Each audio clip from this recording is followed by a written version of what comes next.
Welcome to this explainer. Look, if you're a focused learner trying to finally take down Minecraft's ultimate boss, you are in the exact right place. The Ender Dragon can seem incredibly daunting, for sure, but today we're going to transform that chaos into a highly actionable, totally foolproof battle plan. By the end of this, you'll be able to take down this beast easily, whether you're a first-timer just trying to survive or a seasoned veteran looking for a crazy fast speedrun. Here is our game plan for today. We're going to cover gearing up for battle, entering the end dimension, destroying those pesky end crystals, the classic vanilla melee method, some fast kills and one-cycling techniques, and finally, claiming your ultimate reward. All right, kicking things off with Section 1, gearing up for battle, because let's face it, preparation is absolutely mission critical here. Now check out the huge difference in what you actually need based on your skill level. If you're newer to this, you want to play it safe. You're going to want a full set of diamond armor, completely tricked out with protection, unbreaking, and, this is a big one, feather falling on those boots. But hey, if you've been around the block a few times, you can strip that right down to just full iron armor. No matter your experience level though, there are some absolute non-negotiables. You gotta bring a sword or an axe, a pickaxe, a bow with at least 64 arrows, 2 stacks of building blocks, a water bucket, plenty of food, and, do not forget this, a few 4-minute slow-falling potions. We'll get into why those potions are literal lifesavers in just a sec. But before we even think about fighting, we really need to understand our enemy's behavior. The key word to remember here is perching. Perching is that phase where the Ender Dragon swoops way down, hovers super low over that central bedrock portal, and spits out this nasty purple mist. Here's the kicker. When it's perching, it's temporarily grounded and highly vulnerable to melee attacks. Grasping this behavior is literally going to dictate our entire offensive strategy. Moving right along to Section 2, entering the end dimension and securing the perimeter as soon as you arrive. So, when you first cross over, you'll spawn in one of two places. Either trapped in an underground box of endstone where you gotta dig your way up, or out on a floating obsidian platform where you'll need to build a bridge over to the main island. Once you're on that main island, you're gonna hear the dragon roaring, but honestly, ignore it for a second. Your immediate threat here is the Enderman. Whatever you do, do not look directly at them. Chug that slow-falling potion right out of the gate so you don't take accidental fall damage while moving around.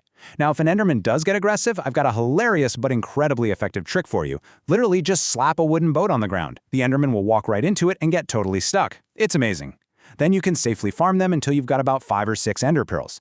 Oh, and if you ever get swarmed, just dump a water bucket at your feet. Endermen absolutely hate water and they'll just teleport right away. All right, Section 3, destroying the end crystals, or as I like to think of it, cutting the dragon's power supply. This gives us a super clear timeline for our fight. Phase 1 is already in the bag. We've farmed our pearls. Phase 2 is taking out those healing crystals sitting on top of the massive obsidian towers. Phase 3, we just wait for the dragon to perch, and that leads perfectly into Phase 4, our big melee attack. Since we already grabbed those ender pearls, breezing through Phase 2 is going to be a total walk in the park. Okay, so those crystals, they heal the dragon every single time it takes damage, so they absolutely have to go. You want to sneak pretty much this whole time so the dragon is way less likely to notice you. Take your bow and just easily pick off the lower crystals. But for the higher ones, or those annoying two that are completely caged in iron bars, you're going to have to use your building blocks to tower straight up. Once you reach the top, just punch the crystal to break it. But wait, make sure you place a block right between you and the crystal first, otherwise the explosion will instantly take you out. And because you drank that slow-falling potion earlier, if the dragon decides to launch a purple fireball at you and knocks you off your huge pillar, no sweat at all. You'll just safely float down to the ground like a feather. Once you pop a crystal, just use those ender pearls you farmed to teleport super fast from tower to tower. Which brings us to Section 4, the vanilla melee method. This is your safe and steady approach if you're doing this the traditional way. With all those crystals totally destroyed, the dragon can't heal anymore. Awesome! Now glide on down to the center of the island and hang out near that empty bedrock portal. Eventually, the dragon's gonna swoop down and perch. When it does, make sure you approach it from the side. I repeat, do not come at it from the front, or you are gonna get blasted by its purple dragon's breath. Get right up underneath it and aim your sword or your axe directly at its head. Hitting the head actually deals significantly more damage. Once you chip away about a quarter of its health, it'll fly off. Then, just step back, chill for a sec, wait for it to return, and do it all over again. But you really gotta listen closely right now, because this is where so many players make a fatal mistake. I repeat, do not jump when you're inside that bedrock portal swinging at the dragon. If you jump while that thing is fully perched, there is a massive chance its hitbox will catch you and literally fling you hundreds of blocks into the sky. If your slow-falling potion happens to have worn off right then, that is game over. Keep your feet firmly planted on the ground at all times. Now, you might be thinking, what if I just don't want to spend all that time towering up and meticulously destroying all those crystals? Is there a faster way? Oh, there absolutely is. Section 5, Fast Kills and One Cycling. We're getting into speedrunner tactics for the bold right here. If you just want to melt this boss fast, let's talk about the water pillar method. This is a brilliant tactic that completely exploits the game's pathfinding logic. Basically, you build a single pillar of blocks all the way up to the Minecraft build limit. That's right around y-coordinate 255. You build a tiny little side platform right below the limit to stand on, and you drop a water bucket on the very top block so the water cascades all the way down to the ground. See, the center bedrock portal is at coordinate 0, 0, so when the dragon tries to go there to perch, it gets totally confused by your waterfall. If you look down, you'll actually see the dragon trying to swim up the water pillar toward you, but it moves incredibly slowly. It's literally a sitting duck up there. You just aim your bow straight down and fire away until the job is done. But then, we have the absolute holy grail of Minecraft combat. One cycling. This is the act of defeating the Ender Dragon the very first time it comes down to that middle portal, ending the entire fight instantly without taking out a single end crystal. It's legendary, and it's mostly used by the really crazy Java Edition speedrunners. So how does it work? Well, beds actually explode in the end dimension if you try to sleep in them, and they deal massive burst damage. To pull off a one cycle using bed bombing, you set up 2 obsidian blocks right near the very top tip of the center bedrock pillar. Then you wait for the dragon to swoop in. Right before it fully perches, you'll notice it does this distinct side-to-side swinging animation with its head. That right there is your cue. You place a bed, make sure you've got a block firmly between you and the mattress, and right-click it. Boom!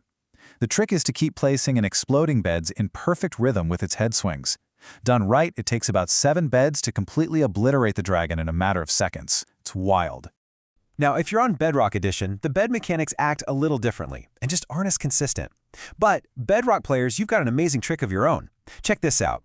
If you throw an ender pearl straight at the dragon's head, or even shoot an arrow right through its neck exactly as it perches, the game glitches out just slightly. It will massively inflate the melee damage you deal with your sword. You can literally just stand there slashing away, totally out-damaging the healing crystals, and take it down on its very first perch without ever having to leave the ground.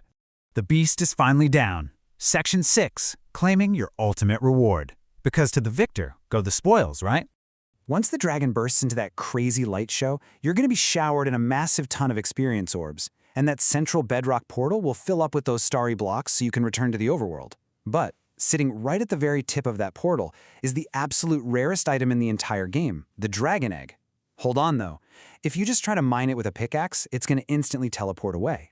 So here's the highly specific torch trick you need to actually claim it.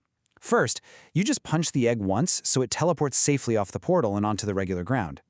Next, dig down exactly 1 block in the space directly underneath the block that the egg is currently resting on. Stick a regular old torch in that hole. Finally, mine the solid block that's separating the egg from the torch. The egg will fall straight onto the torch and pop.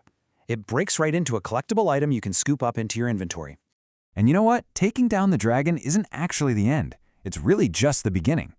Defeating the boss spawns a tiny floating bedrock gateway way out on the edge of the island. If you chuck an ender pearl straight through that little portal, you'll be zapped to thousands of blocks away to the outer end islands. Out there, you can build bridges across the void and find these massive, sprawling purple end cities. Now, they are guarded by shulkers. Those are tricky little mobs that shoot homing missiles that literally make you levitate. But if you brave these cities, you are going to find chests overflowing with enchanted diamond gear. You can crack shulker boxes, which basically act like portable backpacks. And best of all, you can find an end ship floating nearby. Inside that ship, the Elytra Wings. Yeah, an item that literally lets you fly around your Minecraft world. It's an absolute game changer.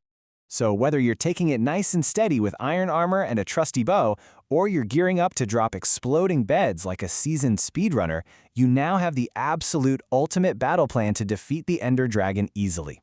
The end dimension is waiting, the loot is unparalleled, and the tactics are entirely yours to command.